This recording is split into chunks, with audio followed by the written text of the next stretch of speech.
Let me give you, before we do read Ruth 3, it's possible you haven't been around, and we are now 3 chapters into Ruth 3, so let me give you a bit of a summary as to where we've got to so far.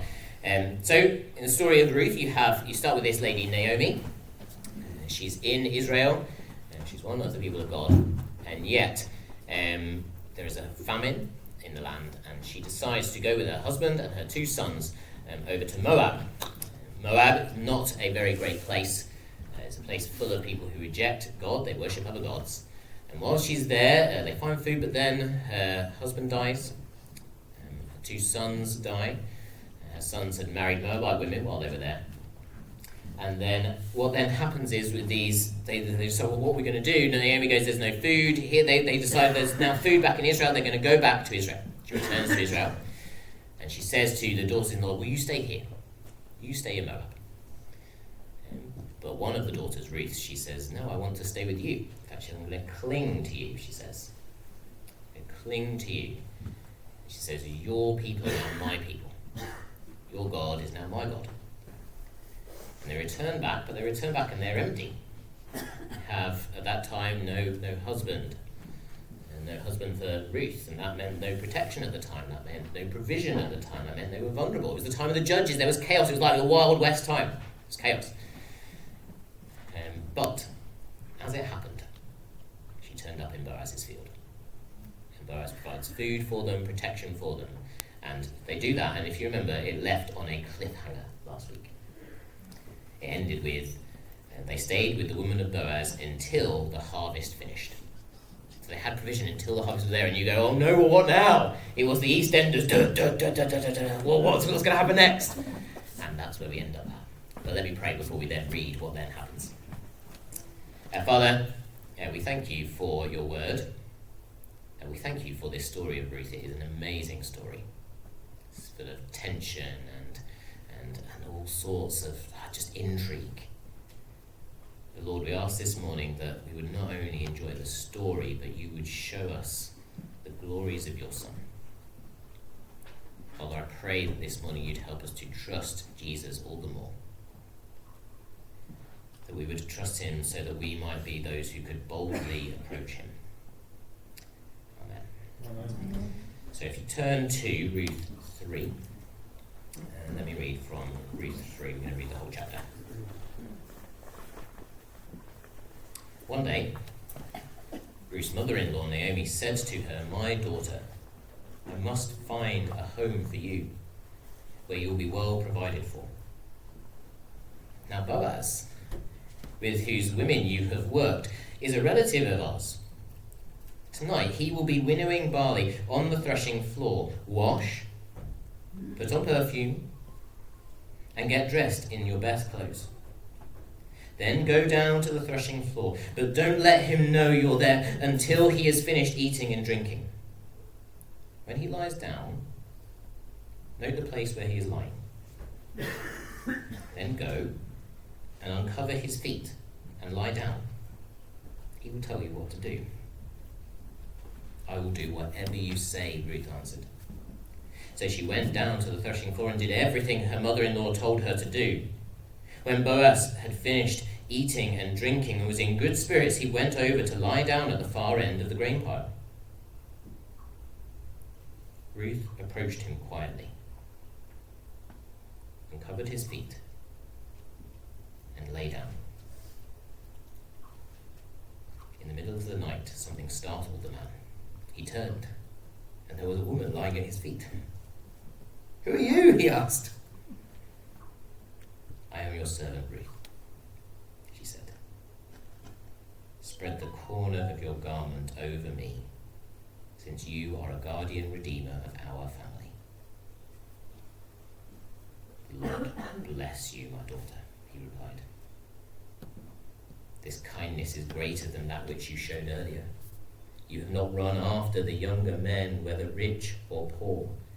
And now, my daughter, don't be afraid. I will do for you all you ask. All the people of my town know that you are a woman of noble character. Although it is true that I am a guardian redeemer of our family, there is another who is more closely related than I. Stay here for the night, and in the morning, if he wants to do his duty as your guardian redeemer, good. Let him redeem you. But if he is not willing, as surely as the Lord lives, I will do it. Lie here until morning. So she lay at his feet until morning, but got up before anyone could be recognized. And he said, no one must know that a woman came to the threshing floor. He also said, bring me your shawl you are wearing and hold it out. When she did so, he poured into it 6 measures of barley and placed the bundle on her. Then he went back to town. When Ruth came to her mother-in-law, Naomi asked, how did it go, my daughter? Then she told her everything Boaz had done for her, and added, he gave me these 6 measures of barley, saying, don't go back to your mother-in-law empty-handed. Then Naomi said, wait, my daughter, until you find out what happens, for the man will not rest until the matter is settled today. Isn't it a wonderful story? Doesn't it fill you with just like intrigue and tension and what's going to happen? So if you remember at the beginning, there was this cliffhanger. So Boaz said, stay in my field while there's food to gather, and then the harvest is over. And you can imagine Naomi and Ruth sitting around the table going, well, harvest is nearly over. We had enough food, we had protection, but now what? Now the harvest is done. What are we going to do now? And Naomi comes up with a plan. She says, my daughter, I must find a home for you. This word home is really important. She says, we want to find a home where you can be settled. That word home actually is the word for rest. She says, Ruth, I want to find you rest.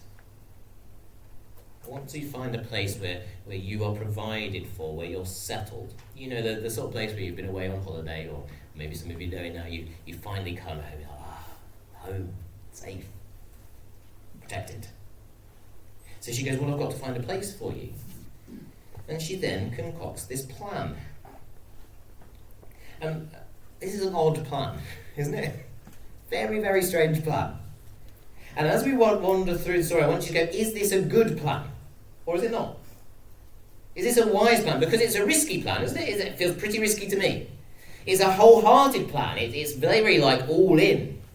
So is this a good plan? Is it wise? Because what is her plan? Well, she says to her daughter, try to imagine this. You're saying, okay, daughter-in-law, here's the plan. Go to the threshing floor where all the men are working, in the time of the judges, like the Wild West time. Off you go. Oh, and then hide yourself so nobody sees you. But keep an eye on Boaz. And then when he goes to sleep, creep up to his feet, uncover them, and then lie there. So, wow, okay, right, that is quite a plan, Naomi.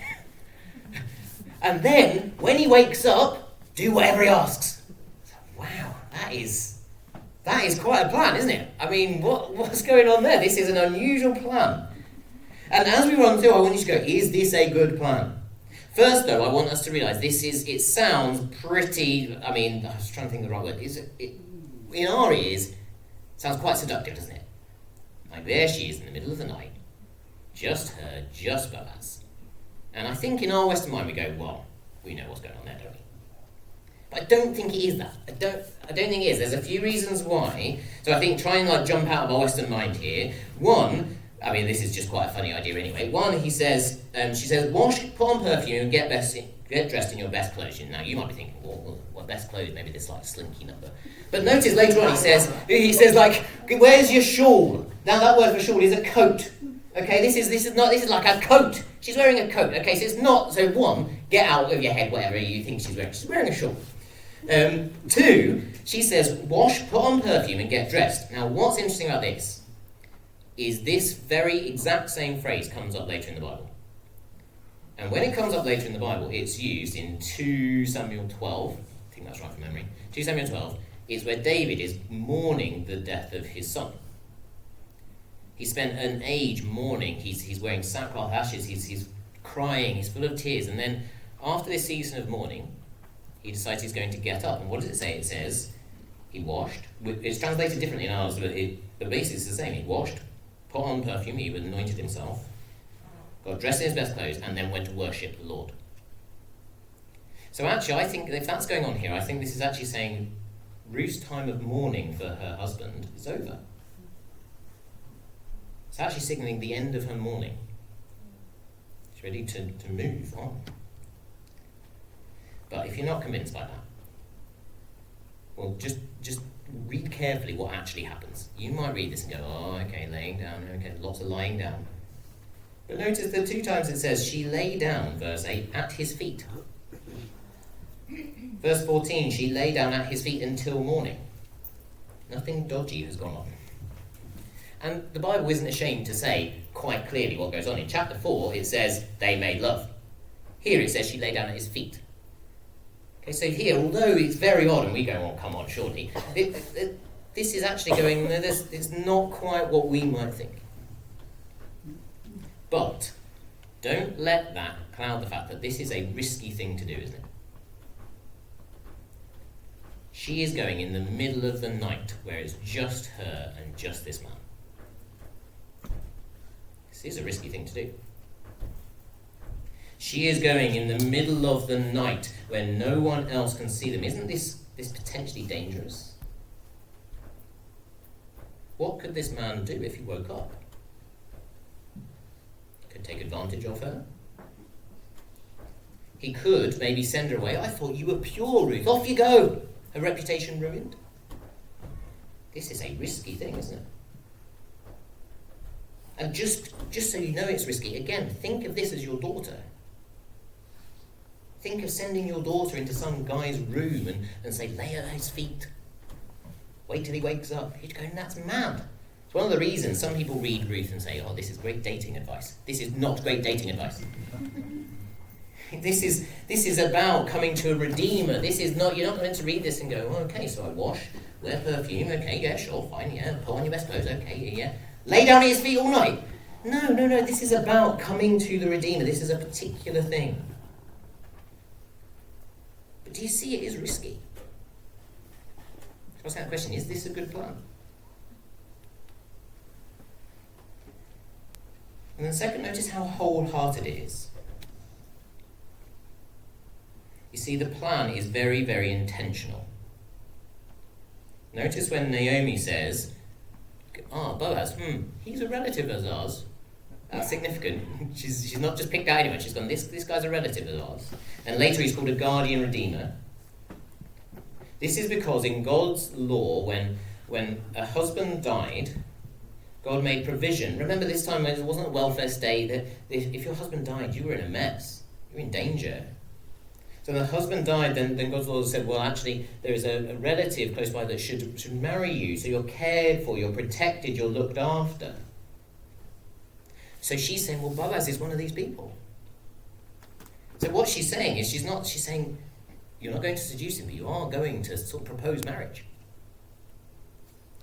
Go and speak with Boaz and say, will you marry me? That idea, if you want to do some homework, Deuteronomy 25 tells you about that whole guardian redeemer, that marrying someone whose husband has died. And it's not like she comes out and she says, oh, Boaz, will you marry me? She's not like that blunt. She's quite subtle about it. This whole uncovering feet. This what does she say? She says, spread the corner of your garment over me. She says, you are our guardian redeemer. So it's a bit subtle. I'm trying to think what it might be like. It might be like, what? If I was ever to get engaged, I'd quite like this engagement ring. Oh, look, there's a bridal magazine. Oh, well, wouldn't that be nice? It's a subtle thing, but that's what she's doing. She's saying, I want you to marry me. I want you to look after me. I want you to care for me. I want you to do this. And I want you to realise this is wholehearted. This is all in. This is putting all her eggs into one basket. Because how could she do this and then get another guardian redeemer to do it? How could you then go to another guardian redeemer, another relative, and say, oh yeah, I did go to Boaz in the middle of the night, like her reputation would be ruined. So she is jumping all in, 2 feet into the deep end. And I want you to notice what she's doing. Again, it's all in. She comes to the feet. I think it's interesting. It's an idea of humility. Coming to the feet of somebody, saying, I want to listen to what you say. I'm going to take in what you're saying. It's the idea of, a few times in the Gospels it talks about people sitting at Jesus' feet as he's talking, as he's teaching.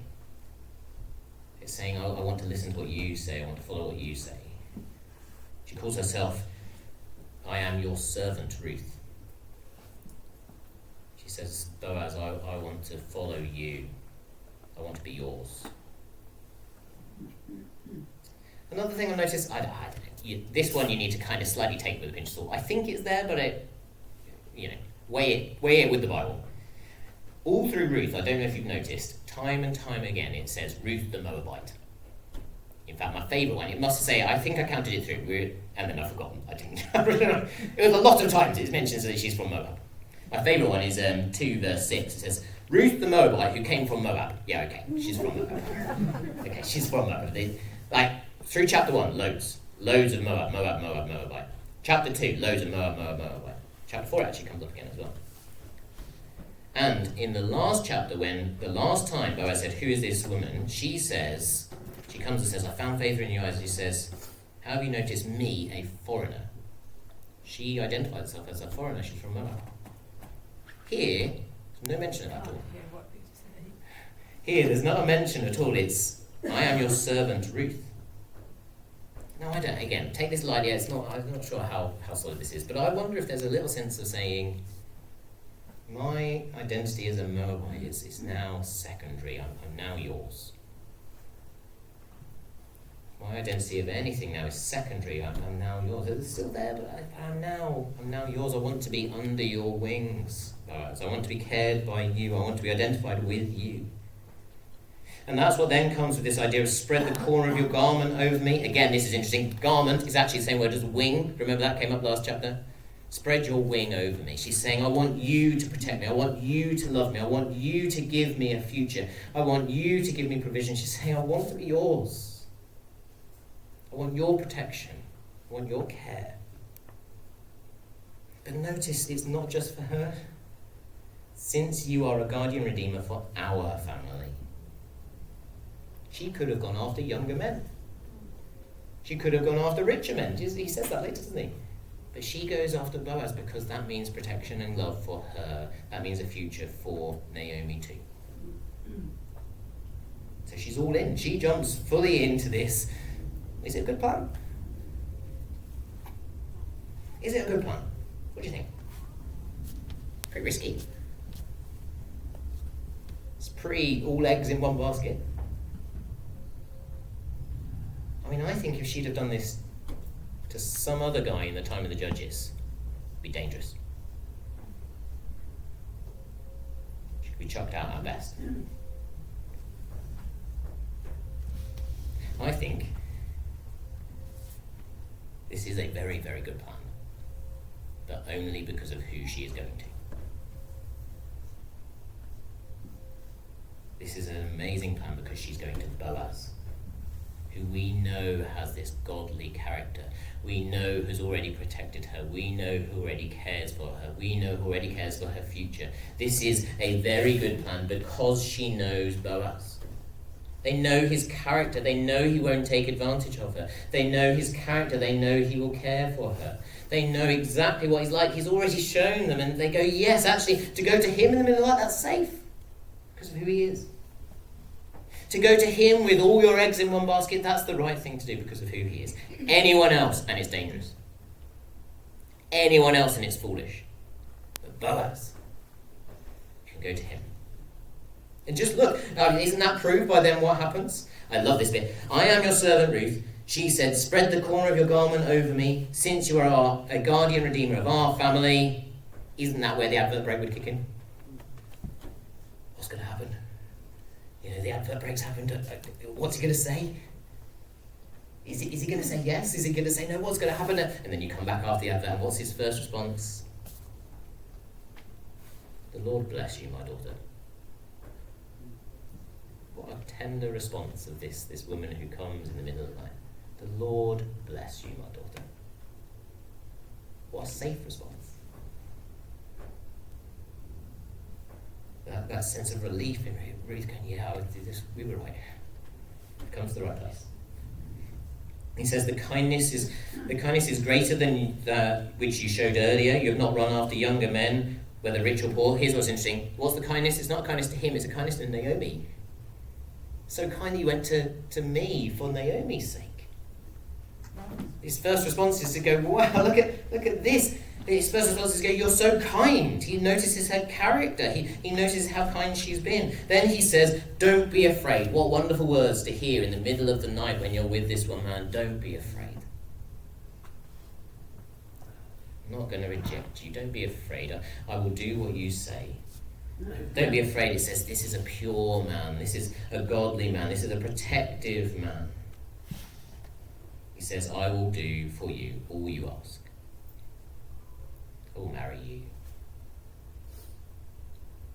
I'll give you protection. I will give you provision. I will care for you. I will do all you ask.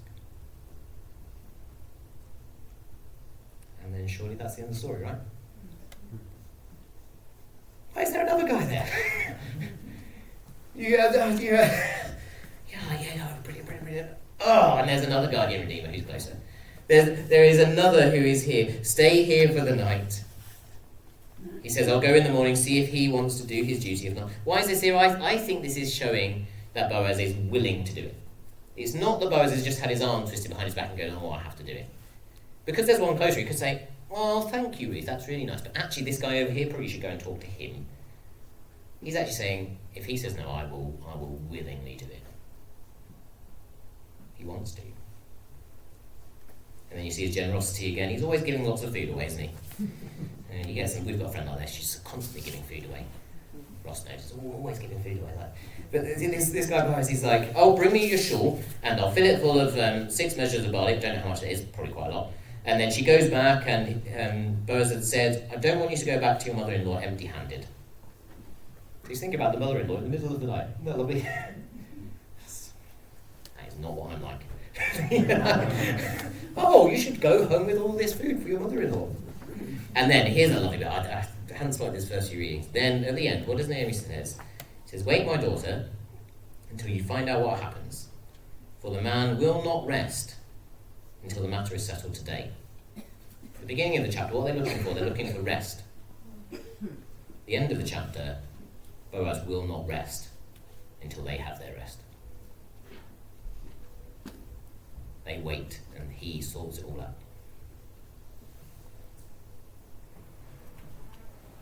So is it a good plan? It's the best plan, isn't it?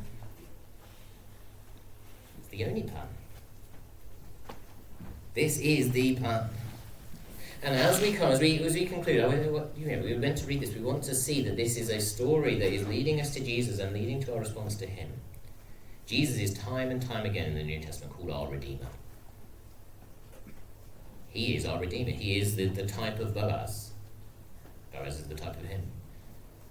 So is it good for us to approach Jesus in this sort of wholehearted, all eggs in your basket, risky way? Well, it depends what Jesus is like, doesn't it? You see, some people would say, Christianity's fine, but take it very lightly. You know, if you take a few bits from it, that's great. But, I had a friend, in fact, we went past his house. He was a friend at school, and he halfway through he got really interested in a different religion, and he pursued it, and he went off, and everyone was really worried about him, going, oh no, why are they doing that? Well, actually for that, that's right, that I do think that was a worrying thing, because I don't think that other religion would have done it for him. For us to come to Jesus, we can come in a wholehearted way. We can come in a way that risks other things in life because he is good, because of who he is. Because he's worth it.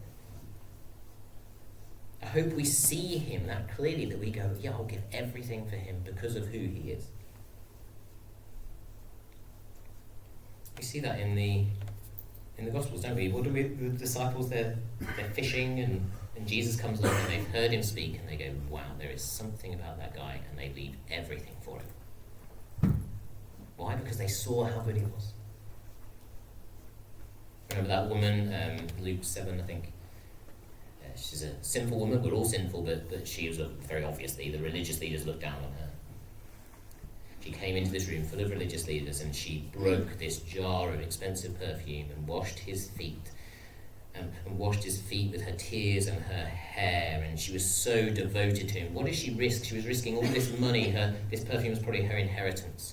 She was risking her reputation. And why? Because Jesus is in front of her, and she goes, "He is wonderful." What will the disciples be doing now? They'll be looking back and going, "That was the best thing I ever did." What will that woman be doing now? She'll be looking down and going, "That was the best thing I ever did." I think sometimes we don't run boldly in a sort of Ruth type way. We run boldly to our Redeemer. Maybe we feel like we're going to be exposed. Maybe we can feel like people have this idea of Christianity all the time. I've got to get myself good before I come to Jesus. Otherwise he might turn me away. If I work hard and clean myself up, then maybe, just maybe, I've done enough for Jesus to forgive me. You know the problem with that? You haven't fully understood who Jesus is.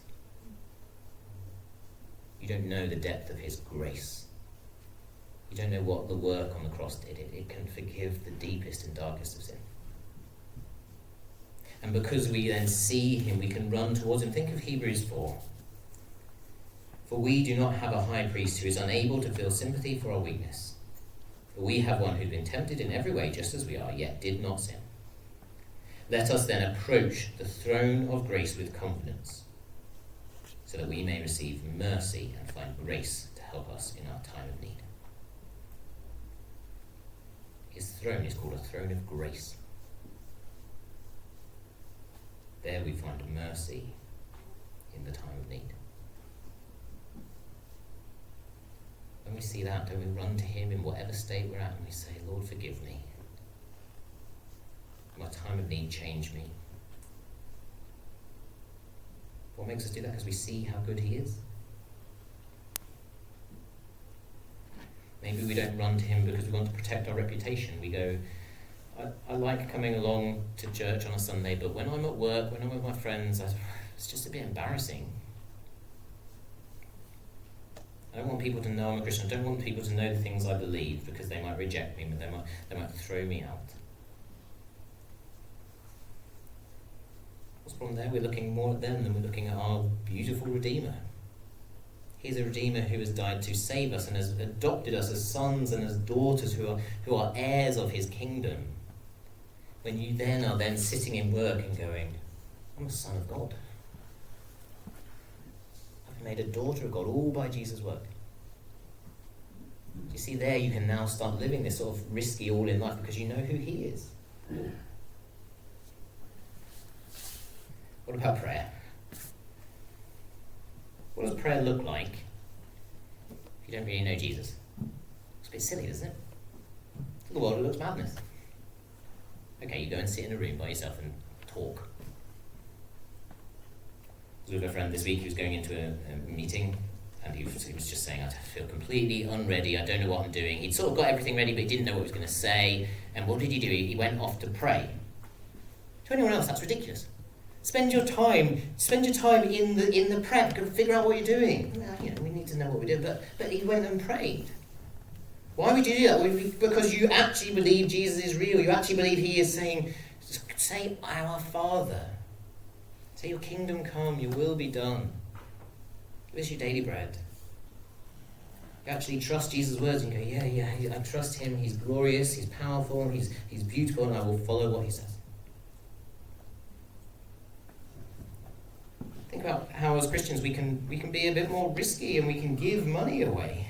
We might give money to people who are needy, who need it. That's madness. That's risky in the world. But when you know, why do we find it hard to do it? Because we think our money secures our future. But we know, because of Jesus, our eternal future is secure forever.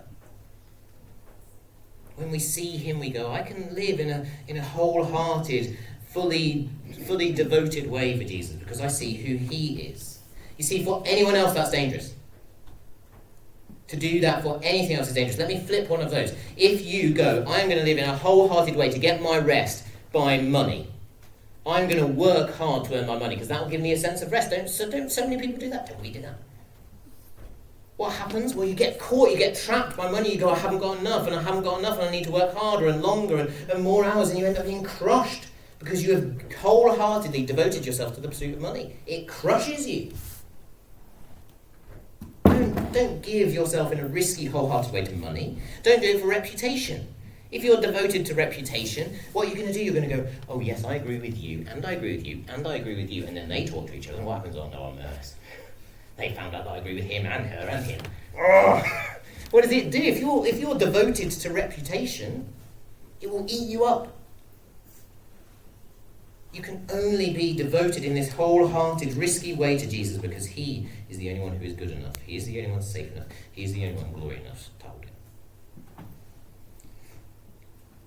You see, if we're not living out wholehearted, risky lives for Jesus, it's because we don't fully appreciate who he is. We're not living wholehearted lives for Jesus because we don't fully appreciate who he is. And let me tell you, all of us are doing that all the time. I'm probably doing that right now. And let me flip it. The more you see who Jesus is and how good and how glorious he is, the more you're going to live for him. The more you're going to give your life for him. Isn't that interesting? Isn't that what Ruth and Naomi do? They don't leave, if they were here, they don't leave this room going, I am going to do a risky, wholehearted move. They're not there thinking of what I'm going to do. I'm going to, because this is a temptation that we could leave here and go, I'm going to give my life to Jesus. I'm going to do this. I'm going to do that. I'm going to do that. Well, at one level, great. What do? They are going, we trust Boaz.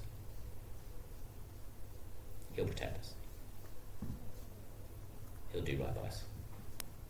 He'll redeem us. So as we leave today, I hope actually the application is we're going, I want to know Jesus all the more. That I would see he is worth living my whole life for. And just to show you one part of where that goes, think about that last line. They're looking for rest. They go to a relative who can redeem them. And the man will not rest until this matter is settled today. We are all looking for rest, aren't we? We're all looking for a home. We're all looking for safety and security. We need a relative. Jesus took on flesh. He became flesh so we could be saved, we could be redeemed. And then when Boaz goes, he will not rest until that matter is settled today. Jesus goes and he will not rest until our rest is secure. 2,000 years ago he did that. 2,000 years ago he took on flesh and was willing to die, to take our sin, to take our shame. So our rest is secure. He's done it. The more we enjoy that, the more we're going to go, yeah, I want to live for him. Let us then approach God's throne of grace with confidence, so we may receive mercy and find grace to help us in our time of need. And let me give you the opportunity to do that now. Why don't we all approach Jesus boldly in prayer? And I'll just give a moment of silence and then I will pray. But have some time to pray, approach Jesus boldly.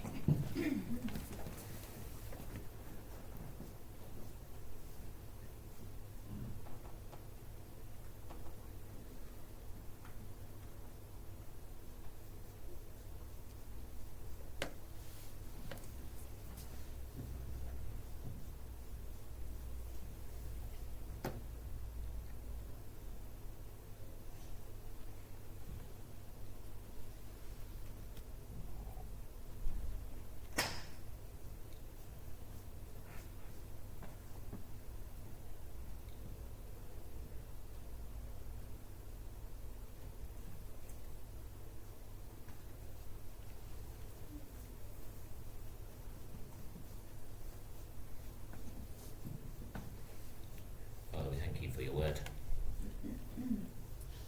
Thank you for this wonderful character of Boaz. But Lord, we thank you so much more for our Redeemer. For the one who is willing to become flesh to redeem us.